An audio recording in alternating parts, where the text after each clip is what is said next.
Bonjour, je m'appelle Caroline Calvé, je suis olympienne et aussi passionnée de finances. Aujourd'hui, avec Plan de match, on parle des risques associés au fait d'être un ou une athlète. Comme on le sait, chaque année, votre brevet doit être renouvelé, votre performance doit être à la hauteur, on doit atteindre certains critères.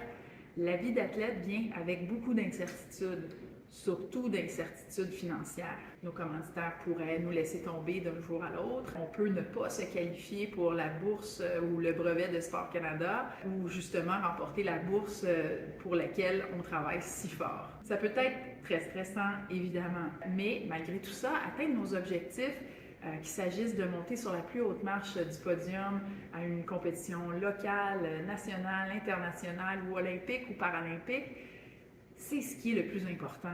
On gère ce stress-là grâce à la planification financière, en assurant qu'on considère les risques en cas de perte d'une source de financement, comme je les ai mentionnés, puis en mettant la liquidité nécessaire pour atteindre ces objectifs, la liquidité de côté, pour atteindre nos objectifs qui sont plus à court terme. Donc, les objectifs d'1 an à 3 ans qui sont importants. Il faut s'assurer qu'on utilise aussi les différents outils qui sont à notre disposition pour y arriver. Donc, d'utiliser des CELI, des REER, des CELIA, de la manière la plus appropriée que possible pour s'assurer que quand on fait face à une situation qui est imprévue, on est prêt.